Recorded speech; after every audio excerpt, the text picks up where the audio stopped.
Assalamualaikum warahmatullahi wabarakatuh. Selamat berjumpa kembali di pelajaran matematika. Kali ini kita akan belajar tentang pola bilangan. Tujuan pembelajaran pada kesempatan kali ini adalah yang pertama, siswa dapat menentukan barisan bilangan. Yang kedua, siswa dapat membedakan aturan barisan bilangan. Yang ketiga, siswa dapat menentukan angka satuan pada bilangan berpangkat. Materi yang akan kita pelajari yang pertama adalah pengertian barisan bilangan, yang kedua beberapa contoh aturan barisan bilangan, yang ketiga menentukan angka satuan pada bilangan berpangkat. Materi yang pertama adalah pengertian barisan bilangan. Sebelumnya kita akan mempelajari dulu apa itu barisan bilangan. Perhatikan barisan bilangan-bilangan berikut. Contoh yang pertama, di sini ada barisan bilangan yang terdiri dari angka 1, angka 3, angka 5, dan angka 7. Nah, di sini dia memiliki 4 suku. Suku itu apa? Suku itu ini dilambangkan dengan U. Jadi 1 ini suku pertama, 3 itu suku kedua, 5 suku ketiga, dan 7 itu suku keempat. Nah, suku ke N itu dilambangkan dengan UN. Lalu perhatikan contoh kedua. Ada angka 2, 4, 6, 8, dan 10. Di sini dia memiliki 5 suku. Kenapa 5? Karena dia di sini terdiri dari 5 bilangan. Sama seperti tadi, suku pertama itu U1, suku kedua itu U2, suku ketiga itu U3, suku keempat itu U4, suku kelima itu suku kelima, sampai nanti suku ke N yaitu UN. Nah, sekarang bagaimana jika banyaknya tak terhingga? Jadi ada barisan bilangan 3, 6, 9, 12, dan 15, dan sampai tak terhingga. Nah, ini banyak sukunya adalah tak terhingga karena kita nggak tahu jumlahnya berapa. Sama seperti tadi, suku pertama U1, suku kedua U2, suku ketiga U3, suku keempat U4, suku kelima U5. Sama juga suku ke N dilambangkan dengan UN. Yang kedua adalah beberapa contoh aturan barisan bilangan. Contoh yang A, barisan dengan aturan ditambah. Contoh pertama, ada barisan bertingkat 1. Contohnya bagaimana? Seperti ini. Suku pertama itu 1, suku kedua itu 3, suku ketiga itu 5, suku keempat itu 7, suku kelima itu 9, dan seterusnya. Kita perhatikan dari 1 ke 3 dia ditambah dengan 2. 3 ke 5 juga ditambah dengan 2, 5 ke 7 juga ditambah dengan 2, 7 ke 9 juga ditambah dengan 2. Nah, ini adalah contoh dari barisan bertingkat 1. Karena dia hanya mempunyai satu tingkat. Contoh yang kedua adalah barisan bertingkat 2. Suku pertama ada angka 0, suku kedua 1, suku ketiga 3, suku keempat 6, suku kelima 10. Kita perhatikan dari 0 ke 1 dia ditambah dengan 1. Dari 1 ke 3 dia ditambah dengan 2, 3 ke 6 ditambah dengan 3, 6 ke 10 ditambah dengan angka 4. Nah, kita perhatikan di sini angka penambahannya itu berbeda-beda. Kita turunkan lagi dari 1 ke 2 itu dia ditambah 1, dari 2 ke 3 ditambah 1, 3 ke 4 juga ditambah 1. Nah, karena di tingkat 2 ini dia sudah sama angka penambahannya, jadi ini merupakan barisan bilangan bertingkat 2. Yang ketiga, barisan bertingkat 3. Sama seperti barisan bertingkat 1 dan barisan bertingkat 2. Bedanya hanya di sini dia bertingkat 3. Dari 0 ke 1 dia ditambah 1, 1 ke 3 ditambah 2, 3 ke 8 ditambah 5, 8 ke 18 ditambah 10, 18 ke 35 ditambah 17. Masih bisa kita turunkan lagi, 1 ke 2 ditambah 1, 2 ke 5 ditambah 3, 5 ke 10 ditambah 5, 10 ke 17 ditambah 7. Masih bisa kita turunkan lagi, 1 ditambah 3, 1 ke 3 itu ditambah 2, 3 ke 5 ditambah 2, 5 ke 7 ditambah 2. Nah, karena dia mempunyai 3 tingkat, maka barisan bilangan 0, 1, 3, 8, 18, dan 35 merupakan barisan bilangan bertingkat 3. Selanjutnya ada barisan dengan aturan dikali. Dari 3 itu sebagai suku pertama, ke 6 suku kedua, dia adalah 3 dikali dengan 2, hasilnya 6. Nah, sekarang perhatikan suku kedua dengan suku ketiga.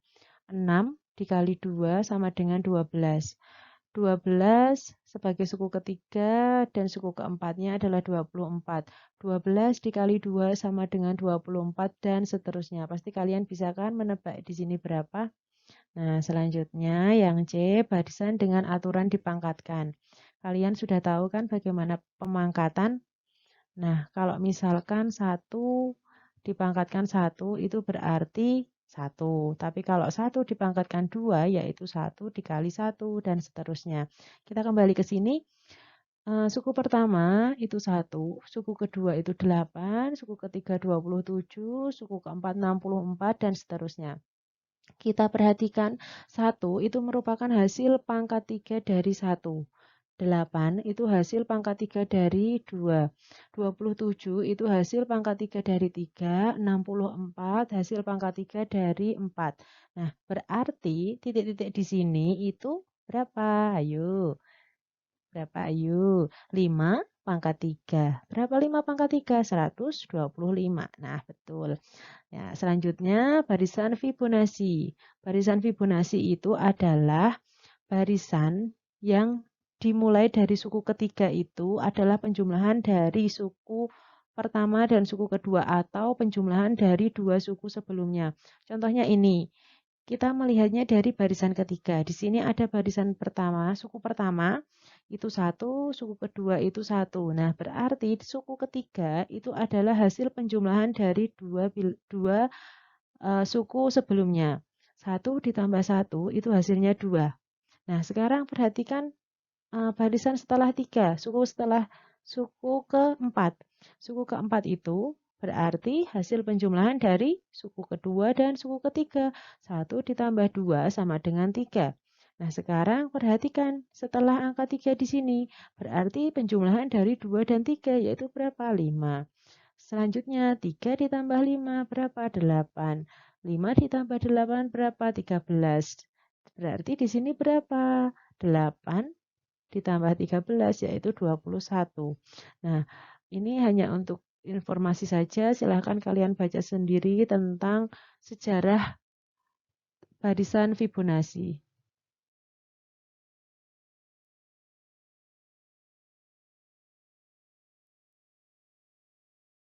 Nah, setelah cukup penjelasan tadi, kita lanjutkan dengan contoh soal. Contoh soal yang pertama adalah 3 suku berikutnya dari barisan 11, 14, 17, 20 adalah. Caranya bagaimana? Coba kita perhatikan. 11 ke 14 itu dia ditambah dengan angka 3, ya enggak? Nah, sekarang 14 ke 17. 14 ke 17 juga ditambah dengan angka 3.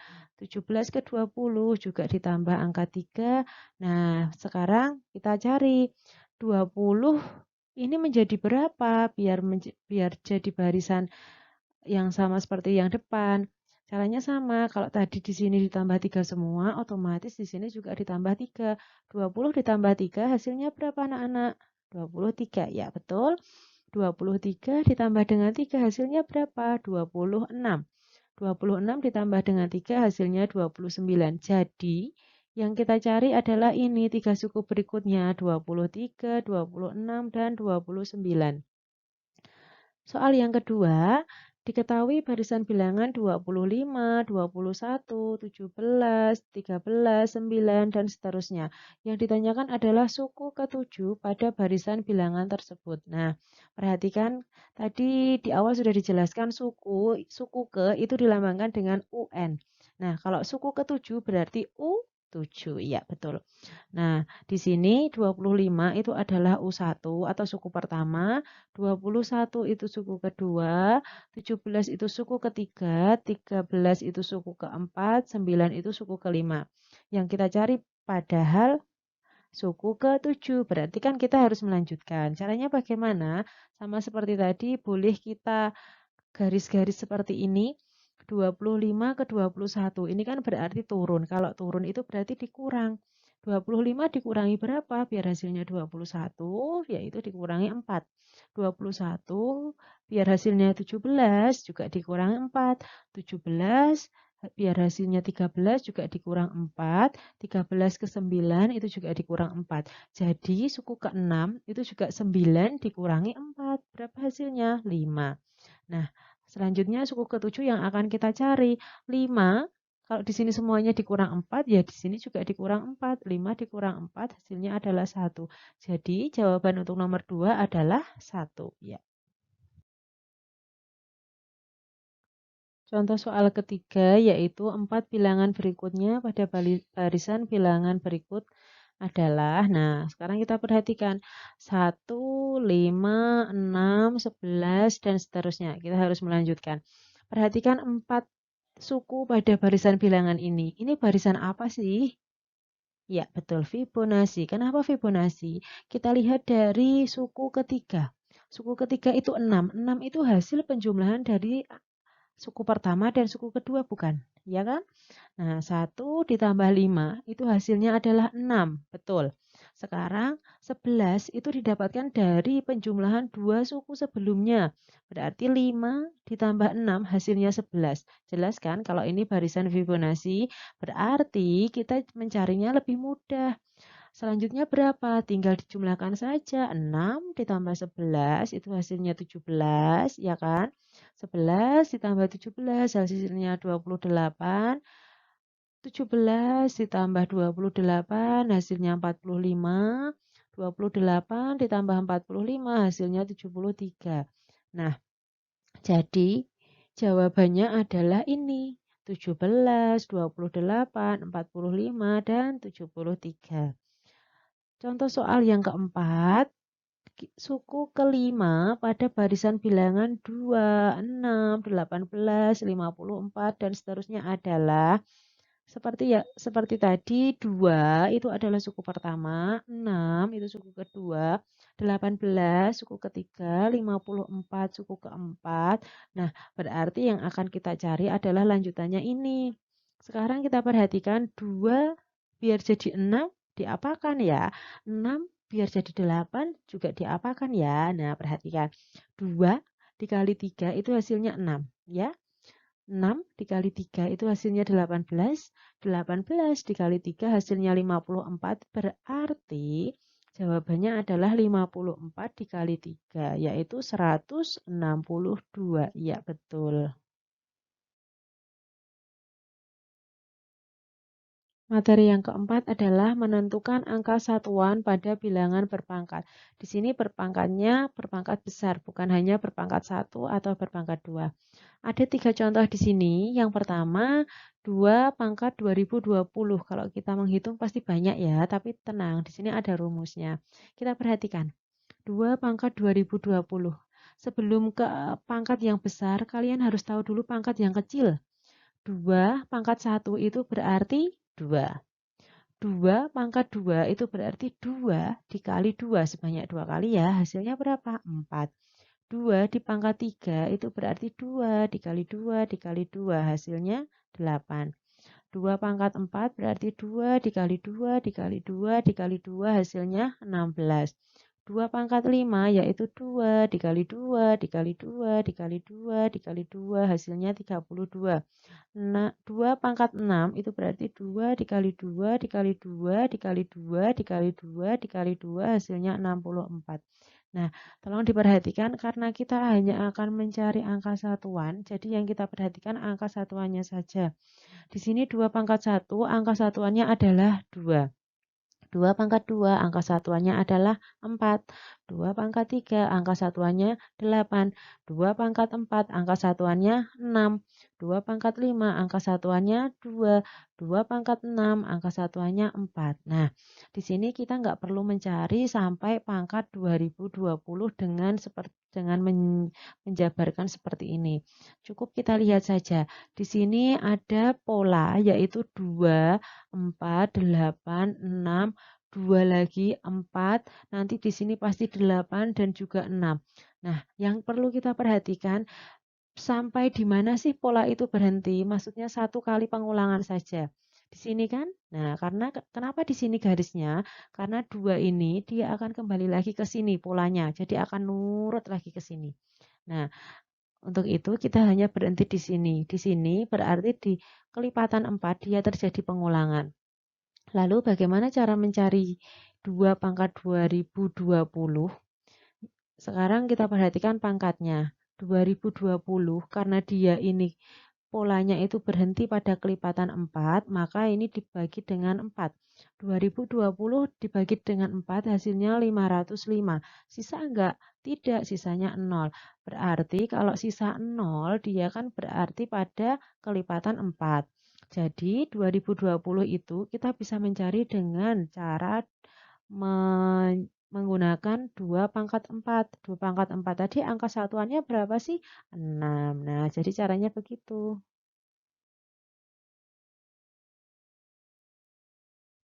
Contoh yang kedua yaitu 3 pangkat 2021.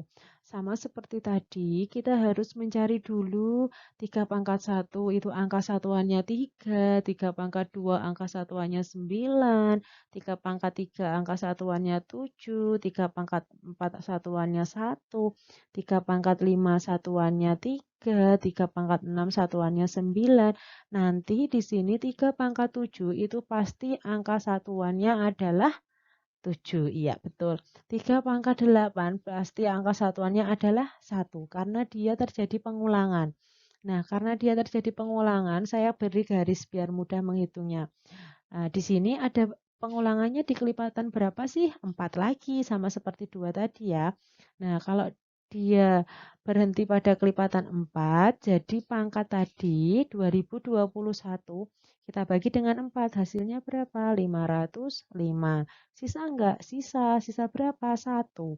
Karena dia sisa 1, berarti yang kita perhatikan adalah 3 pangkat 1. 3 pangkat 2021 itu sama dengan 3 pangkat 1. Angka satuannya berapa? 3.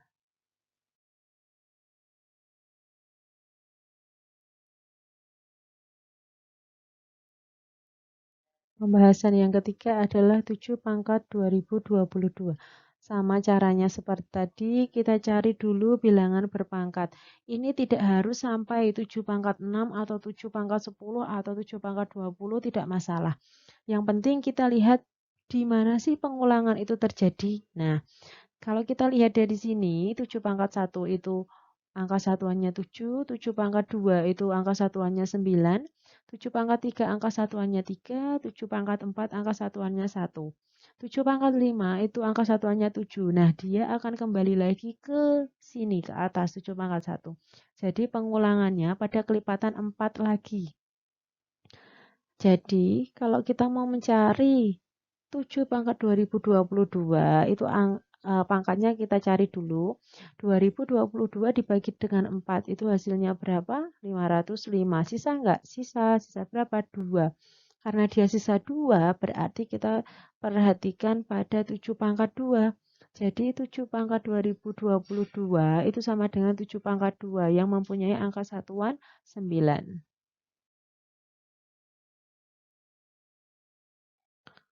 Nah, setelah kalian mempelajari materi pada slide depan tadi, kita lanjutkan dengan latihan soal.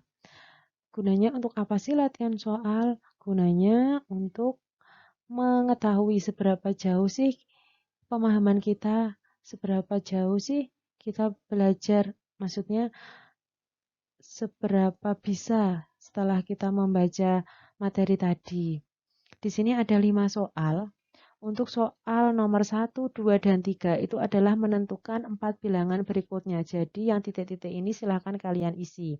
Lalu soal keempat menentukan angka satuan dari 2 pangkat 22. Soal yang kelima menentukan angka satuan dari 3 pangkat 2019.